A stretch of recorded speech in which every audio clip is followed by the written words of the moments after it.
Fellow Falcoholics, what is up? Welcome to another episode of the Dirty Birds of Brews podcast. I'm your host, Kevin Knight at Falcoholic Kevin, here to bring you the Falcons vs. Cowboys Week 9 game preview. We are entering the midpoint of the season officially. Now that there's 18 games, we can't actually say it. This is, we're halfway through the season. None of this, 17 games, odd number stuff. This is officially the halfway point of the season. And the Falcons, of course, haven't had their bye yet, so they will be actually playing their 9th game out of 17 total games. So, for them, it's a little bit different, the math, with these new 17 game schedule. But the Falcons sitting at 5-3 in the driver's seat in the NFC South, a full 2-game lead over the Bucs at this stage, with the head-to-head tiebreaker locked up and the divisional tiebreaker all but assured. We'll have to see, obviously, how things play out. But the Falcons are in tremendous position at this point of the season. They're currently the number 3 seed in the NFC, on top of the NFC South. And things are going pretty well.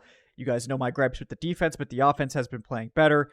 Now they just need to have these performances against teams not named Tampa Bay.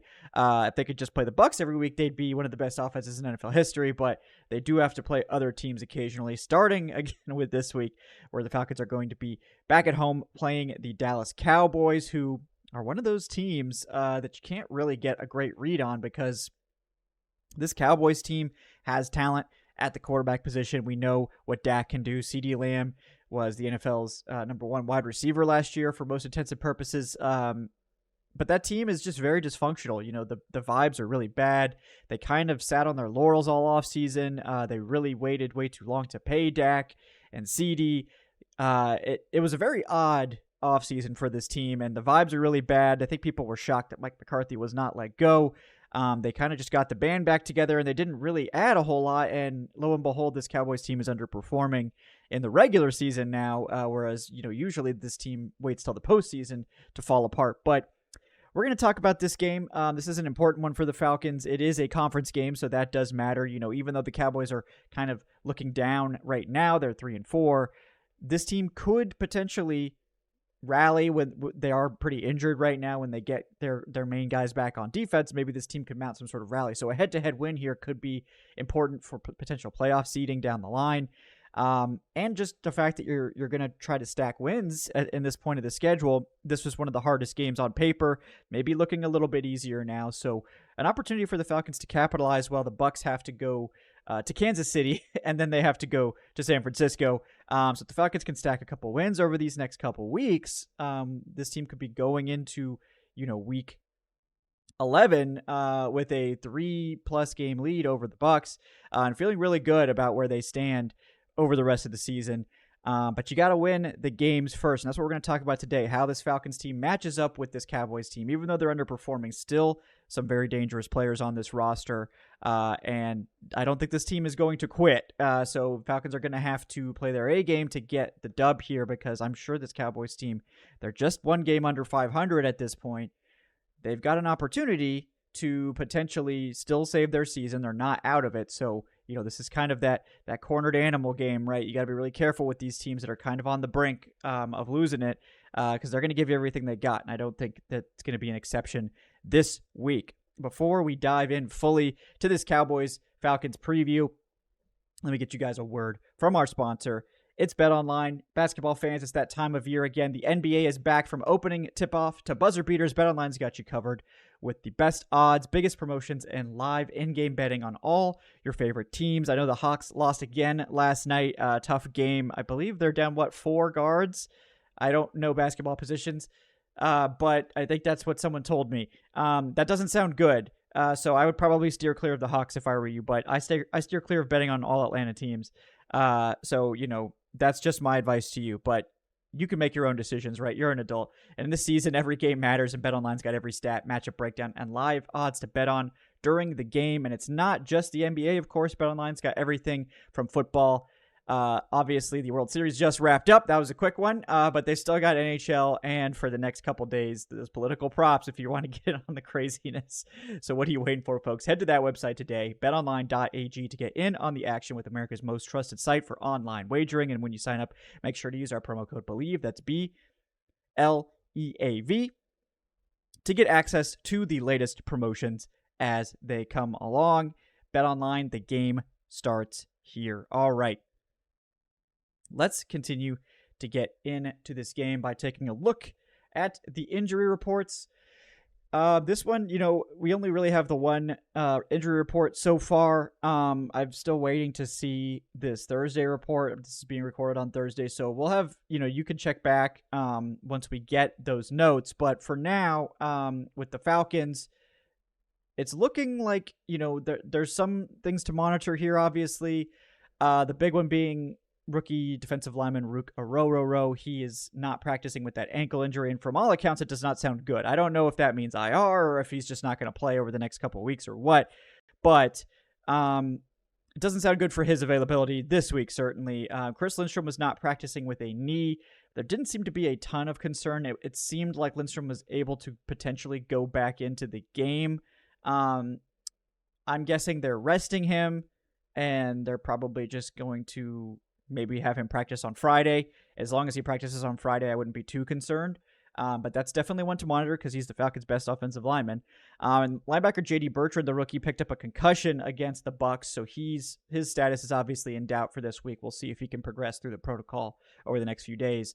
The good news was that Raheem Morris said yesterday that he expects Justin Simmons to play. He was limited with a hamstring injury, missed the Bucs game with that, but it seems like he's trending in the right direction.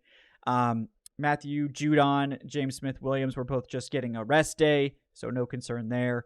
Caden Ellis now in the injury report with a knee injury. He did, I think, briefly leave the game against the Bucs, but he did return. And Troy Anderson is also limited still with that knee injury. The hope, obviously, is that he can return this weekend. They really desperately need him back there, it looks like. And then Drew Dahlman was activated off IR on Wednesday, or Tuesday, was it? And he is practicing in a limited fashion. So there's obviously a chance that he could return this weekend, but we'll have to see how he progresses throughout the week. Obviously, Dahlman would be a huge boost to the run game. I think Ryan Newsel, to give him credit, Newsel has held the fort at center, particularly as a pass blocker. He's been fine. Not the same presence in the run game. Drew Dahlman obviously is a huge upgrade there. So if they could get Dahlman back into the lineup against this Cowboys defense, which, as we're going to talk about, very bad against the run. Very bad against the run. That could be big for this team being able to possibly have a big day on the ground. And that's the Falcons side of this injury report. Moving over to the Cowboys side. A lot of big names on here. There's no doubt about it, and this is something that's been affecting the Cowboys all season. We did hear from the Cowboys yesterday that Micah Parsons is not expected to play. He's not ready to practice, apparently, at this week. We'll see if that changes, but as of now, the expectation is that I believe he's not going to play. So the Falcons dodge a big one there because he's arguably their best player. Also, both starting corners for the Cowboys did not practice on Wednesday. Trevon Diggs with a calf injury and Deron Bland with his foot injury. Deron Bland was just activated in a similar manner to Drew Dahlman, but I think a lot of people took that as meaning he was ready to go. It was just that they actually activated him like 21 days ago to practice, and he hasn't been able to practice really. So I think as of Tuesday, that was his last day before being put on season-ending IR, so they basically had to activate him even if he wasn't ready. So I'm not sure about his status, but I think it's doubtful given that he's not practicing and hasn't practiced at all in like months, that he's going to be ready to go if he doesn't get in a full practice soon. I don't know about Trevon Diggs' status. Obviously, that's a new one, so we'll have to monitor that. But Linval Joseph, one of the Cowboys' only defensive tackles, he was not practicing with a back injury. Zach Martin with a shoulder injury was not practicing. Their great guard. And then a couple other guys like Eric Kendricks was limited with a shoulder, but I don't think that is concerning at this stage. And then Kalen Carson and Jordan Phillips both were full participation with their respective injuries. So we'll have to see how this develops over the course of the week. But obviously, the Cowboys, just got Trevon Diggs back in the lineup, I think, last week or the week before. And it's not like Diggs has been having a great season, but he's definitely a ball hawk, and he can flip the field for you. But I mean, if Bland and Diggs are both not there, and Micah Parsons, that's arguably the Cowboys' three best defensive players out. That is a huge loss for this team, and that's part of the reason this team is underperforming, especially on the defensive side of the ball. They just are ravaged back there. They've lost most of their starting edge presence. They've lost their interior was not good to begin with, but it's really not good now. Yeah, we're gonna dive into those matchups here in just a second. But on the injury front, the Cowboys are definitely banged up. The Falcons definitely have some guys to monitor too. But at this point, it seems pretty clear that this Cowboys defense is gonna more than likely gonna be pretty shorthanded going into Week 9's matchup. Let's move on to take our first look at the matchup, starting with the Falcons offense matching up against, like I said, this undermanned Cowboys defense. All right, Falcons offense against Cowboys defense. The Falcons obviously have the advantage here. They're one of the NFL's best offenses now. Statistically speaking, they're in the top 10. Things are trending upward. 2 games against the Bucs have definitely helped. But the Falcons, they've been, I guess the takeaway I would say is that they've been average to above average against everyone else and absolutely elite against the Bucs. But they've been trending in the right direction. I believe over the month of October, the Falcons have been like a top 5 offense essentially. So, this team has an opportunity to really take advantage of another weak defense here. I know earlier in the season, people were expecting the Cowboys to be one of these top defenses. And in terms of actual points allowed, this Cowboys defense is not great, right? They are, I believe, like 28th. It's a struggle right now for this team. And again, we talked about the injuries that this team has suffered. Right now, I was incorrect. The Cowboys are 31st. They do allow exactly 28.3 points per game. I don't know if that's a good omen or a terrible omen. It's definitely unsettling to me, that number, whenever I see it. It pops up everywhere in my life. I don't know why, but the Cowboys right now, 28.3 points allowed per game. And that's 31st in the league. That's obviously not good. In terms of yardage, they're a bit better. They're 26th with 372.6 allowed. They in terms of the passing game, which has kind of been, the Falcons really have emerged there. The Cowboys are, below average, right? I think they're allowing about 218 yards per game. The number I always like to look at is net yards per attempt, because that factors in a lot of things, including sack yards and things like that.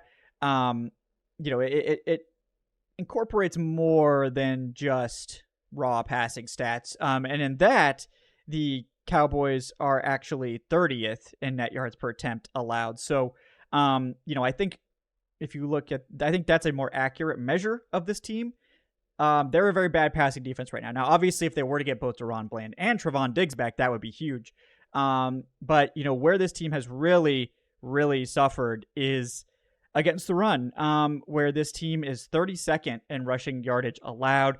And that's bad news against a Falcons rushing attack that has really found its footing and could be potentially getting Drew Tallman back in the lineup. This could be a ground and pound day for Atlanta. I wouldn't be shocked especially if those corners are back out there for Dallas. If the Falcons are wanting to really pound the rock and not really give Dallas a chance to create any takeaways with those two very talented outside weapons. Cowboys and yards per carry, which is a stat I usually prefer. I think it's a little bit more accurate.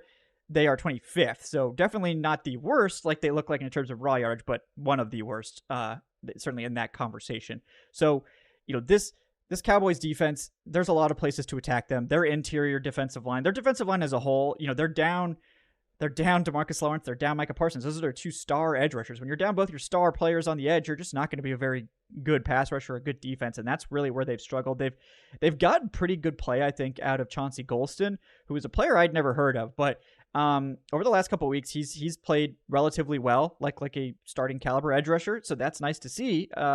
But their interior, man, they've got Oso Odigizua. I used to know how to say that back in the draft, but I've lost touch with that, so I apologize for butchering that name. But they've got him. He's been a little bit below average, I think.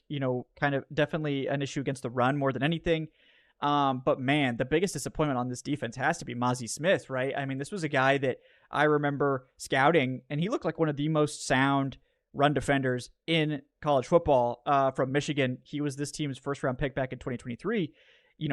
He has been awful in the NFL. I don't understand it. This is a big, technically sound nose tackle that's just getting destroyed. I don't know if it's scheme related. I try not to watch the Cowboys. Sorry, Cowboys fans. They just get thrown at me so often. I try not to watch this team. But, Mozzie Smith, currently, I believe, the worst graded defensive tackle in the NFL out of 121 qualifying players per PFF with a 30.6 run defense grade. It just doesn't make any sense to me. I don't know why he's struggled so much. But that's obviously a huge problem when your first round pick is one of the worst players at his position in the NFL. That's a critical failure, and just it's a big problem. There's no doubt about that. And the guys they've kind of brought in to sort of fortify, to try to maybe take some snaps away from Mozzie Smith, veterans like Jordan Phillips, who in the past has been an effective player, obviously getting up there in age now. He's 32, but Jordan Phillips, Linval Joseph, another big nose tackle, right? Both these guys have run defense grades worse than Mozzie Smith, which I don't understand really. It really blows my mind because I know both of those guys in the past have been very good run defenders. Obviously Linval Joseph is 36, so maybe that's starting to wane a bit. I mean, I get it, but they just haven't been able to get anything from those guys on the ground, and that's a big problem for this team, that they just can't stop the run, and their defensive line's a big part of that. The linebacking core, I think, is okay. They've got some guys that I do like. I think Eric Kendricks is a good player. He's a solid player for them. I think they've got rookie Maris Lufau in there, who's been, if you look at what J.D. Bertrand, I think these guys were on the same defense. That's why I'm thinking that. Yeah, they were both on Notre Dame. Basically, they're playing relatively similarly, I would say, kind of slightly below average. They look like rookie linebackers, essentially. And they've got one of my draft crushes from last year as well, in DeMarvion Overshone, who I think has been kind of up and down, but definitely an interesting player. But those guys aren't anywhere near as big of a problem as the defensive line has been for them. So, I think on the edge, again, it's not great either. They just they did sign Carl Lawson, who has been okay for them, I guess.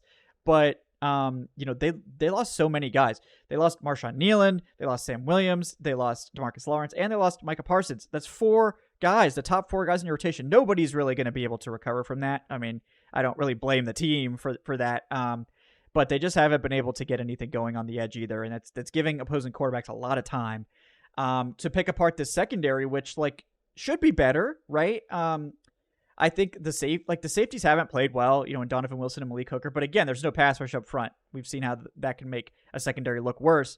And then we've also seen the corners get decimated in terms of both Trevon Diggs and Deron Bland have missed time. Bland hasn't played at all this year. And I'm guessing he's probably not going to play this week. We'll see. They do have Jordan Lewis, who I think is a solid option, but he's a big problem against the run. It's kind of always been his weakness. He is a good cover corner, though. They do have rookie Kalen Carson, who is a guy that I like. But they just haven't really been able to get anything. I think they were starting Amani Oruwariye, and he looked like he ended up getting hurt in the last game, which is that's another loss for this team. So they're very thin in the secondary, and they're not really getting great play from the guys that are out there. It's just the defense as a whole is kind of reeling. And we know the Falcons, they've got options to attack everywhere. They've got 2 great running backs. They've got arguably the best running back in the NFL this year in Bijan Robinson. And they're not a one-dimensional attack anymore. So if the Cowboys try to sell out to stop the run, the Falcons can carve them up in the secondary with London and Mooney, who are actually the only wide receiver duo in the NFL to both have over 500 yards. Which is incredible. I feel like the Falcons haven't had a duo, a great duo like this. It reminds me of the Roddy White, Julio days. I don't think it's on that level, obviously, yet. Maybe someday it will. But maybe the Calvin Ridley Julio days, something like that. Neither one of these guys are on Julio's level, obviously, but it just reminds me a little bit of those eras. And Kyle Pitts has been ascending to be clearly the third option in this passing game, which is what we were all hoping he would be able to do, is to be able to be one of the top 3 options, maybe even be more than that as the season goes on. We'll see. As a result, they've kind of phased Ray McLeod out a little bit. They've started to use Charlie Werner more as a blocker, which I think is good, especially if they're going to lean on the run game. This could be a game where we do see the Falcons lean more on their front, get Charlie Werner, maybe more 2 tight end sets, that sort of thing. So I'm curious to see how they do attack this Cowboys defense. But, obviously, we need to pay attention to Chris Lindstrom's status. If he's not out there, that's going to probably change the way they want to do things. But it might make it more run heavy. Kyle Hinton's a good run blocker, not as good a pass protector, right? So if they have to go to him, they'll probably lean even more on that ground game. But ultimately, I think you love this matchup for the Falcons offense. This is, especially if those corners are out, the Falcons should be able to have their way with this team. And if they do have to win a shootout, you like their chances, given how beat up this defense is. That the Falcons defense has had a knack for making a few stops, getting some turnovers. We'll talk about that in just a second as we get to the Cowboys offense versus the Falcons defense. But this Cowboys defense is very depleted. And I think the Falcons, one way or another, even if those corners play, I think the Falcons are going to be able to move the ball on the ground no matter what. And then they're going to have, if they mix in the passing game too, it can be really, really deadly against this particular defense, which is just reeling right now. So you really like this matchup for Atlanta's offense. I think this is a big spot for the Falcons to really get out there and get a big win. Really put up some points against a team not named Tampa Bay. Some consistency, beating up on a team not named Tampa Bay would be nice to see. So that's the Falcons offense, I think, clearly favored in that matchup. Let's take a look at how the Falcons defense matches up with this Cowboys offense.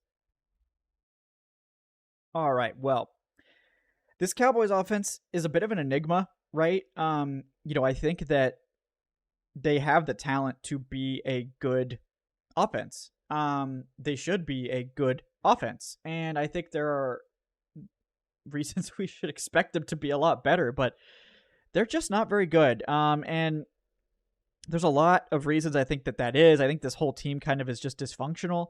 I think that the scheme isn't really doing them any favors, but a lot of it has to do with Dak Prescott just not really living up to what you would expect from Dak Prescott, right? This team, they have a lot of turnovers, right? I mean, they are, I think, third in the league in turnovers per game. They have almost 2 per game.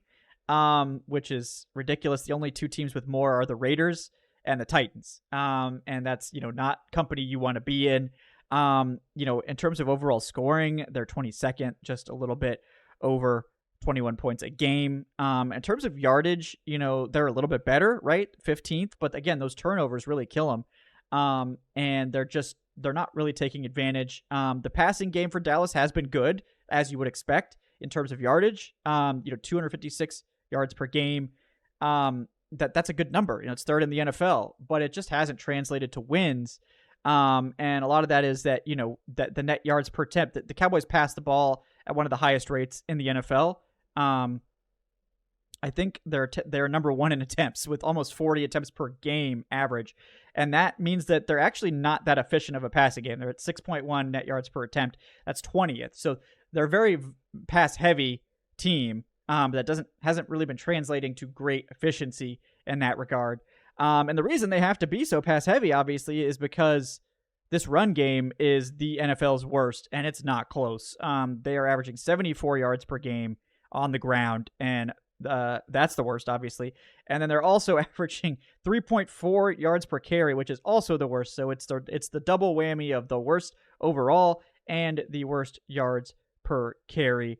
And as you would expect, this Cowboys team is also near the bottom in rushing attempts per game.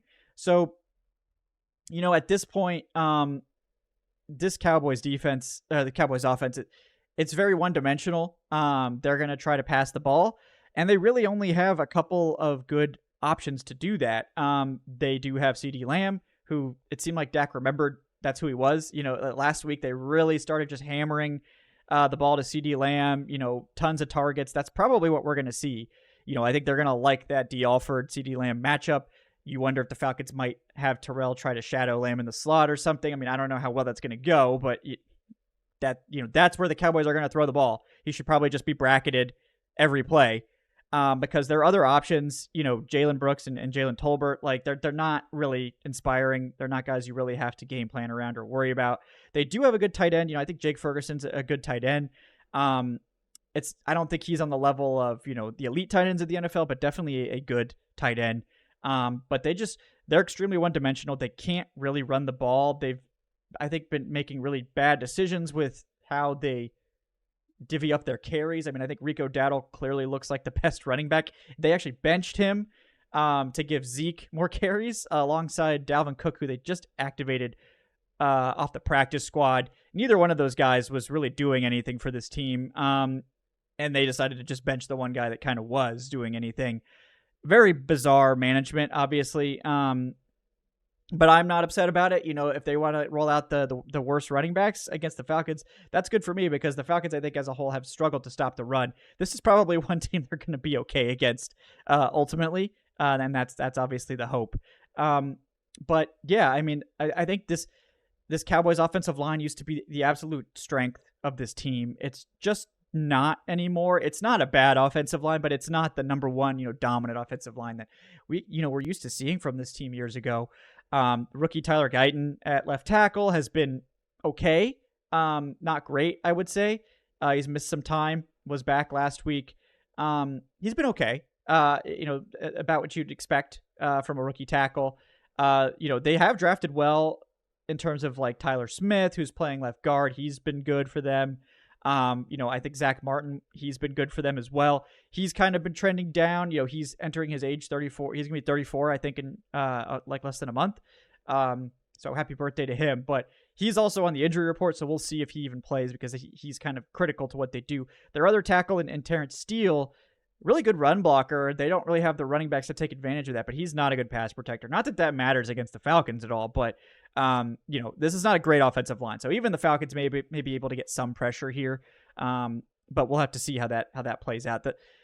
This Falcons defensive line, we know they're not very good. They don't really get pass rush. They don't really stop the run. The linebackers have struggled. Maybe this is a game where you get Troy Anderson back, and that helps in a big way. I certainly hope that's the case. The Falcons just have to get more out of these edge rushers. Judon changed his sleeve color this week, so maybe this means a big turnaround for Judon. He's changing up his approach, to the sleeves. Maybe that's going to be a big development here. But the Falcons secondary is what keeps this from falling apart. They've gotten great play from pretty much everyone at times. I think D. Alford's been the shakiest, but he's been mostly fine, honestly. Terrell, I think, has been playing better as of late. Mike Hughes has been a really nice surprise, especially as a run defender. And then they have, Jesse Bates, arguably the NFL's best safety. Justin Simmons is supposed to be back this weekend, which is good because Richie Grant was a total liability. So Justin Simmons hasn't been having like a banner year for himself or anything like that, but he's been absolutely fine. And having him back there will be a nice thing. We don't have to worry about Richie Grant in that role anymore, hopefully. But yeah, I think this Falcons defense, they're going to give up points to this Cowboys offense, especially CeeDee Lamb. He's going to get his. I think Jake Ferguson's going to have his catches. We saw K. Dotton just demolish the Falcons last week. I do think the Falcons could get Troy Anderson back out there, Justin Simmons back out there.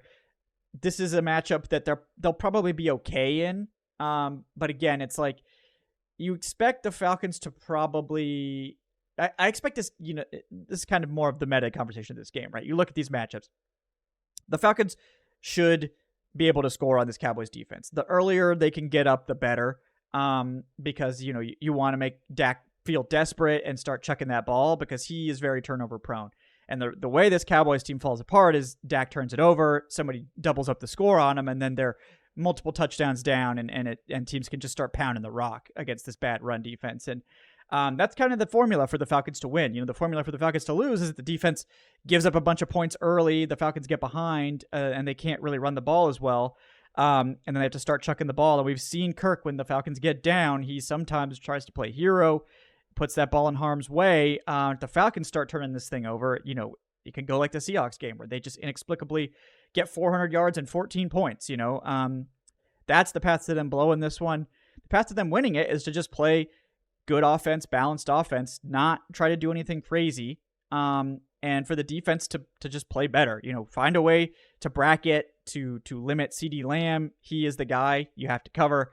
If they're going to go up and down the field with Jake Ferguson all day, then you let them do that. You just don't let Lamb break free for crazy yardage all the time. So I think they're probably going to need to put two guys on Lamb and then just like play it out the rest of the way.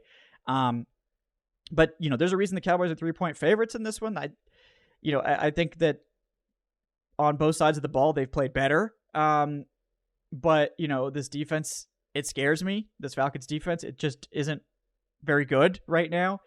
They're not really making a lot of adjustments. Teams are really keying in on their tendencies. There's just wide open space in the zone and in the scheme a lot of the time. So I hope that they make some changes and can really clamp down on this Cowboys offense, which, like I said, is prone to mistakes. Dak Prescott has the highest turnover-worthy throw percentage of anyone in the NFL.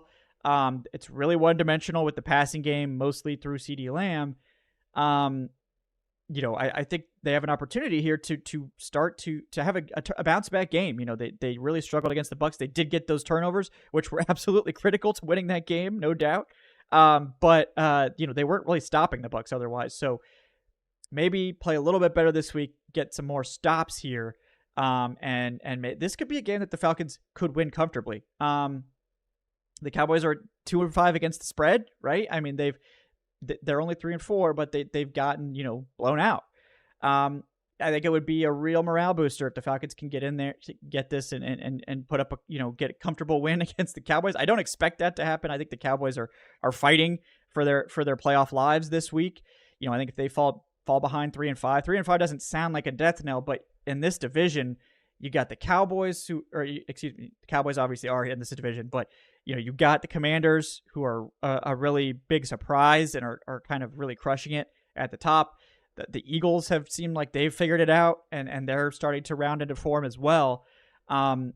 There's not really a lot of opportunity in this division for the Cowboys to fall behind, and if they're not going to stack up a bunch of wins like they usually do in the regular season, they're going to have a hard time getting into the wild card if they're not stacking wins. So for the Cowboys, this is probably a must-win. For the Falcons, this is you'd like to win. I think this would be a big win for the Falcons, a nice feather in the cap sort of thing that could really sort of solidify their hold on the division as they go into, their second-to-last division game heading into Week 10 against the Saints. So we'll see how this one plays out. But, they can't take this Cowboys team lightly.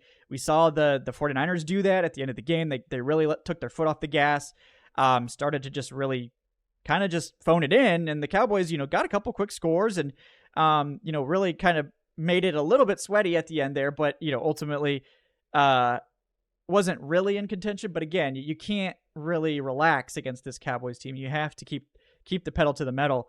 Because they could score quick with CeeDee Lamb and some of the weapons out there. Dak has still got a cannon, and he can sling that thing. He can also sling it to the defense. That's the other side of the coin. But I think this is going to be an interesting one. Obviously, a lot of eyes are going to be on this game, so this is an opportunity for the Falcons to get a big conference win over a team that a lot of people thought was going to be a contender. And this could be the game that sort of solidifies the Falcons as that. Get to 6-3. Double those losses. Again, it always feels good when you could double up your losses in the win column. So that's what we'll hope for this week. Just hope for, no injuries, right, for either team. The Cowboys have suffered enough, and we don't need the Falcons to take on any injuries either. So, guys, thank you so much for joining us here on the Dirty Birds and Brews podcast for our Falcons vs. Cowboys Week 9 game preview. Thanks again to BetOnline for sponsoring today's episode. If you haven't already, please like and subscribe. Leave us that 5-star review on your podcast platform of choice. That really helps us out. Thank you, guys. Thanks to everyone that's already done that for us. If you want to support the show, you can check us out on Patreon. It's patreon.com/Falcoholic Live. If you're a YouTube enjoyer, you can join the YouTube channel members as well for the same benefits, just more of the video-related stuff. And check out thefalcoholic.com for all that terrific written content as well. Guys, thank you so much for hanging out with us tonight. We will see you after the game on Sunday for our post-game show. Until then, I'm Kevin Knight of Falcoholic Kevin. We will see you next time on Dirty Birds and Brews podcast. Have a great day, folks.